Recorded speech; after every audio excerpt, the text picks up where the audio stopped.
Shalom, selamat pagi. Kita bersyukur karena kemurahan Tuhan. Pagi hari ini kita dapat berjumpa kembali dalam renungan pagi bersama yang diambil dari buku Maranatha Tuhan Datang yang ditulis oleh hamba Tuhan Nyonya Ellen G. White. Sebelum kita merenungkan kebenaran firman Tuhan, mari kita berdoa. Ya Tuhan Allah Bapa kami yang bersemayam dalam tata surga, berbicaralah ya Tuhan karena kami telah siap untuk mendengarkan. Dalam nama Yesus kami berdoa. Amin. Pekabaran firman Tuhan pada pagi hari ini berjudul 7 laknat mulai berlaku.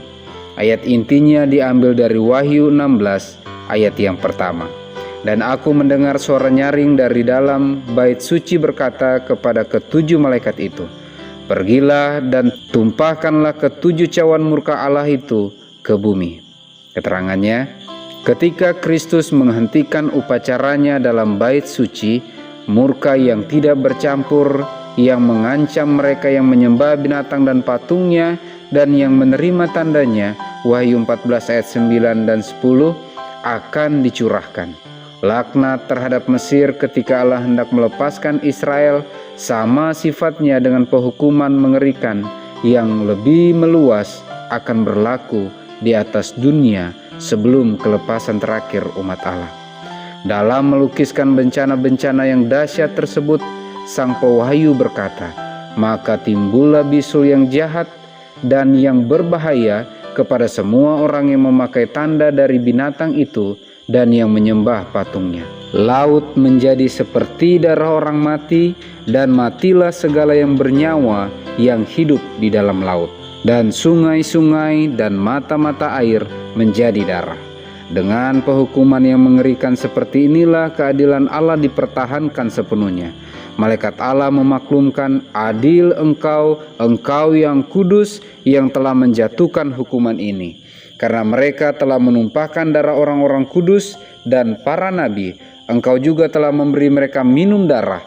Hal itu wajar bagi mereka. Wahyu 16 ayat 2-6. Dengan menuduh umat Allah sampai mati, mereka betul-betul telah mendatangkan kesalahan daripada darah mereka, seakan-akan darah itu ditumpahkan oleh tangan mereka. Dalam laknat yang berikutnya, kuasa diberikan kepada matahari untuk menghanguskan manusia dengan api, dan manusia dihanguskan oleh panas api yang dahsyat. Ayat yang ke-8 dan 9. Laknat-laknat ini tidak berlaku secara menyeluruh, atau para penghuni bumi akan ditewaskan semuanya. Namun inilah bencana yang paling mengerikan yang pernah diketahui oleh manusia yang fana. Semua penghukuman terhadap manusia yang terjadi sebelum pintu kasihan ditutup bercampur dengan rahmat. Darah Kristus yang memohon itu telah melindungi orang-orang berdosa daripada menerima balasan yang setimpal dengan kesalahannya.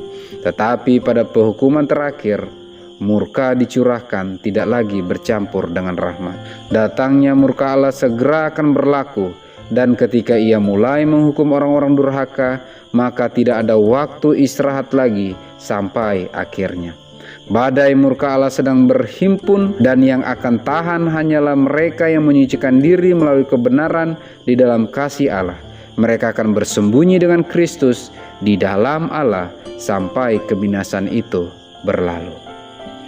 7 laknat mulai berlaku.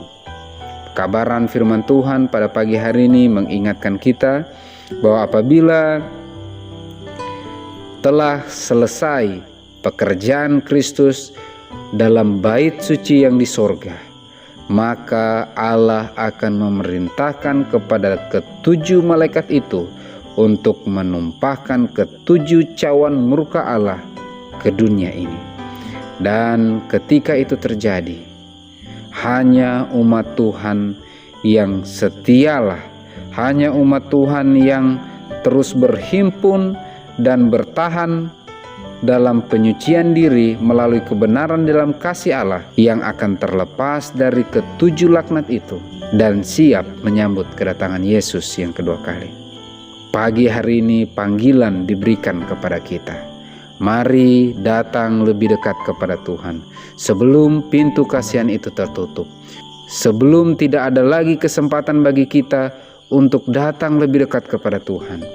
Mari dengan pertolongan Tuhan berani mengambil keputusan untuk berada di pihak Tuhan, sehingga dengan pertolongan Tuhan saja ketika 7 laknat itu menimpa dunia, maka kita akan berkumpul bersama-sama dengan umat-umat Tuhan yang lain, akan dilepaskan dari ke-7 laknat itu dan siap menyambut kedatangan Tuhan yang kedua kali. Mari kita sama-sama berdoa. Ya Tuhan Allah Bapa kami yang bersemayam dalam tata surga, pagi hari yang indah dan diberkati ya Tuhan, kami datang menghadap tata anugerah-Mu, menyadari kebutuhan terbesar kami akan kuasa Roh Kudus Tuhan. Kiranya kami diberikan kepekaan untuk mengerti suara Tuhan dan kesiapan untuk menghidupkan kehendak Tuhan dalam kehidupan kami. Kami mau datang kepadamu ya Tuhan, menyerahkan kehidupan kami, keluarga, bahkan jemaat, bahkan seluruh sahabat rekan kerja kami dimanapun berada.